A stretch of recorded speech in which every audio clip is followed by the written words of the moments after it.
Hey guys, I'm really enjoying this format for my videos I've been doing where I'm just walking in the woods and talking about what I think about different subjects.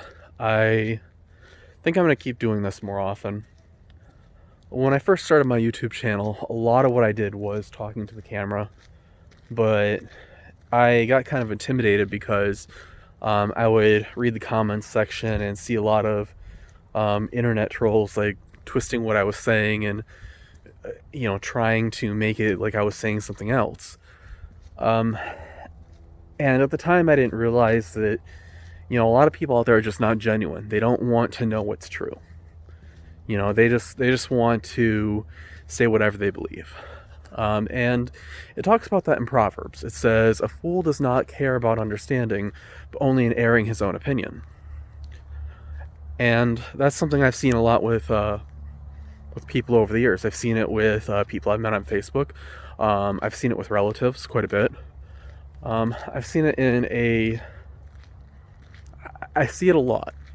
And for me, it's almost foreign because, I'm not going to say that I've never been that way. I'm not going to say that I, can never have those tendencies. Of course not.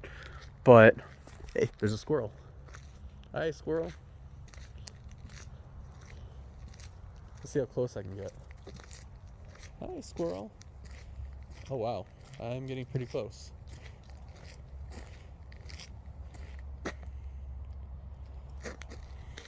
You guys see this? Hey, buddy. See if I can around. Hey, buddy, how are you?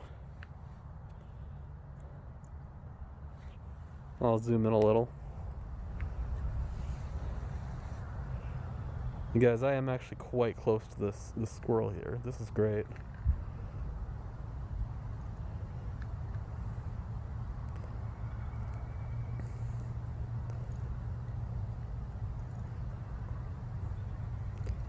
And you'll have to apologize my ADD videos, guys, but I guess this is the way it's gonna be for a bit. Okay, so I guess he's done. I'll let him be for a while. I'm thinking that squirrel's quite young. But like I was saying, there's people out there who don't want to know what's true. They just want to say whatever they believe, and they kind of want you to agree with them.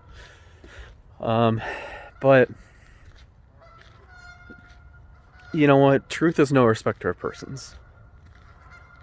And today, when I was on Facebook, I saw something interesting. Somebody claimed he was talking about, oh well, would Jesus, did he quarantine the sick, or did he go and touch them and heal them?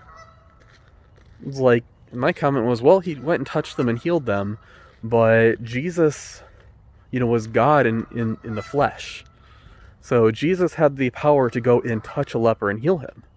But the Old Testament law prescribed quarantine for somebody who was ill. And it's actually something that was way, way, way ahead of its time. The idea of quarantining the sick, that was quite unusual for an ancient text to say that this is what needs to be done. Quarantine is not something that even the Western world figured out until fairly recently in terms of centuries. So I responded saying, hey, well, Jesus was able to heal the sick. Jesus was able to go and touch the leper and heal him, but this is what the Old Testament law prescribed. And the responses were, well, as Christians, we have the Holy Spirit, and we should be able to go and lay hands and heal the sick. And there were Bible verses put forth to justify this. And you know what? The Bible does talk about supernatural healing. It does talk about healing through prayer. But my challenge was, okay, go heal the sick. To these particular people, it's like, okay, if this is what you think these passages are saying, if you think this means that every single time somebody is sick, you'll be able to lay hands on them, pray, and they'll be healed, and they'll definitely be healed, go do it. So without using these words exactly, I basically was telling them to put their money where their mouth is. Like, why are you here on Facebook arguing with me if you're capable of going up to the sick, praying for them and healing them. There's this, common atheist argument that, oh, well, you have all these faith healers, why aren't they going and healing amputees? Why aren't they going and doing this? Why is it, only somebody in the distant, most remotest part of Africa who gets healed? And I think some of those are legitimate objections. If we want to look at this objectively, no pun intended there. So that was my challenge to them. Now, in terms of, what does prayer work? Does this mean that, it's all futile? Does it mean that our faith is in vain? I'd say not. There is a great book by a Christian author named Lee Strobel. He wrote this book called, I want to say it was The Case for Miracles. I listen to books on audio, so I will often play it and, not look, I don't have to look at the cover every time I open it up because I just, hit play. And, it plays from where I left off. So sometimes I will forget the title. But this book was called The Case for Miracles, and it talked about how, in terms of prayer, there have been a lot of cases where people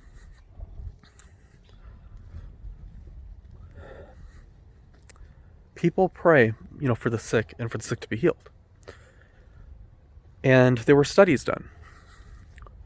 Early in the book, he interviews, a skeptic named Michael Shermer, who's the head of Skeptic Magazine. And Shermer said, well, here was the study where Christians were praying and they did a statistical analysis, and the people who were prayed for, there was no benefit to the prayer. In fact, they were slightly less likely to be healed. But then as the book went on, you find out about other studies where Christians prayed and people were healed. And the difference depended on who was doing the prayer and who was being prayed for. In that first study, it was actually a cult that did not hold the Orthodox Christian beliefs, did not hold the Orthodox Christian beliefs about prayer. This was a group that did not believe in prayer in the sense that Christians typically believe in prayer. They believed in kind of saying positive things into the universe, or some nonsense like that. So they didn't believe in prayer in the sense that Christians typically believe in prayer.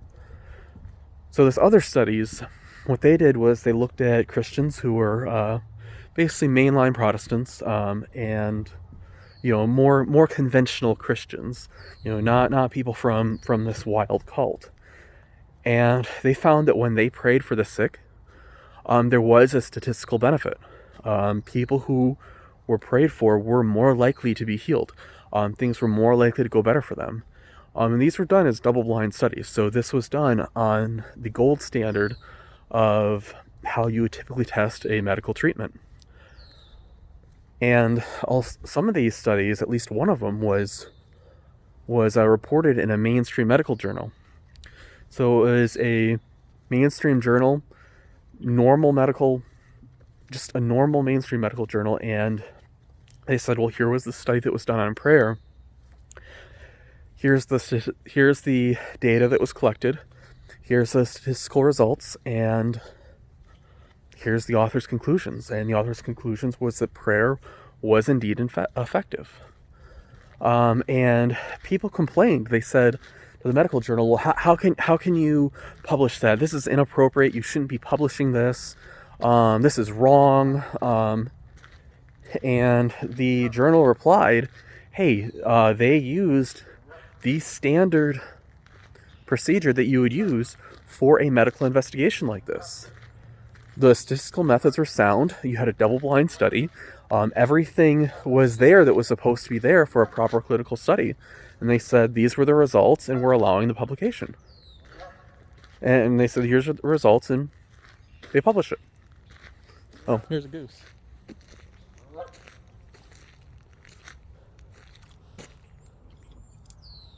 This is totally me. I'm like doing this talks and I'm like, hey, look, a bird.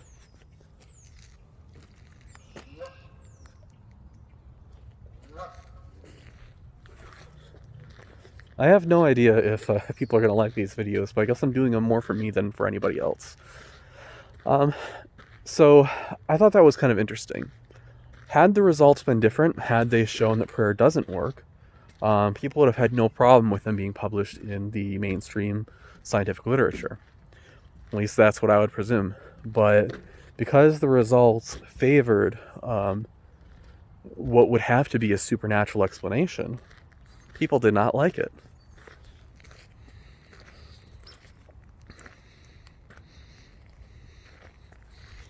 These geese are cool. So I think that's kind of what I have to say about prayer and healing the sick. I don't buy into the idea that supernatural gifts were only for the first century. I think that's nonsense. You don't find that anywhere in the Bible. You don't find that remotely in Scripture. I've heard people say, well, John the Baptist was the last prophet, and it's like, you ever heard about this guy named Jesus? And you'd also have other verses in the New Testament that would definitely challenge that. And you'd also have, I've also heard people say, well, the prevalence of spiritual healing, was strong in the time of Jesus, but then it, starts to taper off later on. And I would challenge like how you would come up with that, because most of what we see in the New Testament is you see the Gospels and you see the book of Acts, which is definitely filled with spiritual healings. And I would really challenge how anybody would come to the conclusion that there were fewer spiritual healings later on. I'm open to it. I'm open to I'm open to seeing the data. I'm open to seeing the statistical analysis. It is very hard to say statistical out here in this cold. I don't know why that word becomes hard to pronounce out here, but something about the way it's cold out here. It's hard to say that one word, statistical. The ST sound becomes difficult. But yeah, so I would challenge anybody to put that forth. And I would also challenge people who, on the other side, who want to claim that, everybody's this, apostle, prophet, Reverend Sharon, to, provide some substantiation for their claims, and substantiation for the claims that, gibberish is somebody speaking in a spiritual tongue. Now, I'm not trying to... I don't want to downplay something. I don't want to dismiss anything. But, if you're going to claim something's a spiritual language and not gibberish, I want to see some evidence for it. And I think what we see in the New Testament would back that up. That a lot of what you see with so-called speaking in tongues does not line up with what the New Testament says speaking in tongues is supposed to look like. It doesn't line up with commands about interpretation and things like that. And I think there's a lot that can be said there. And I know some people are going to be offended by this. In fact, I'm counting on it, that those who want to become angry and don't want to engage, but just want me to agree with them, will reveal themselves. And those who might disagree, but who want to have a civil, rational conversation and say, hey, Greg, did you, consider this Bible verse? Or did you, consider this right here? Those are the type of person I want to interview, or sorry, that's the type of person I want to interact with. And, on that note, I'm not interested in interacting with people who just want to give me homework. I had somebody who was an anti-vaxxer who said, who was demanding that I go look at all of these different links he posted. I blocked him. He was really nasty, and I was like, you know what? I don't owe you my time. I don't owe you my day. So I I said, never mind that. How you doing?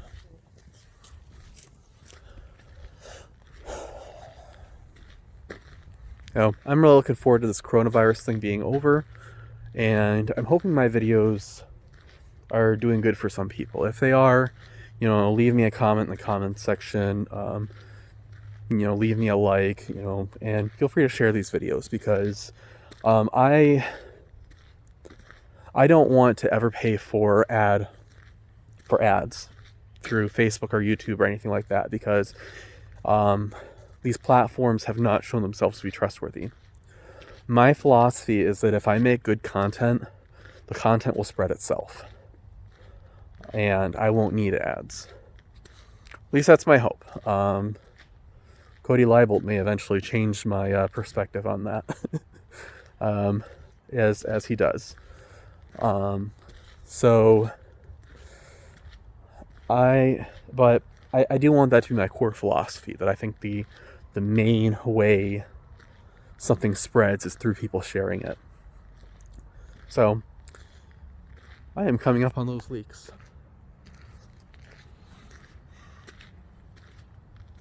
Not sure if don't plan to eat one today, but maybe I'll change my mind on that.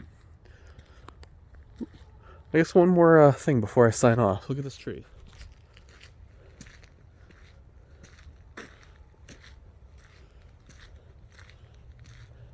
Like the way it's shaped, you could almost imagine something living under there. Maybe like my dad always instilled a strong imagination in me. I think that's part of where I get my love for sci-fi from. You can almost imagine like a little troll. I don't know if you'd call it a troll if it's little, but you can almost imagine some creature living in there. But anyway, I don't want this video to go too long, because I want people to actually watch it. So thank you for watching.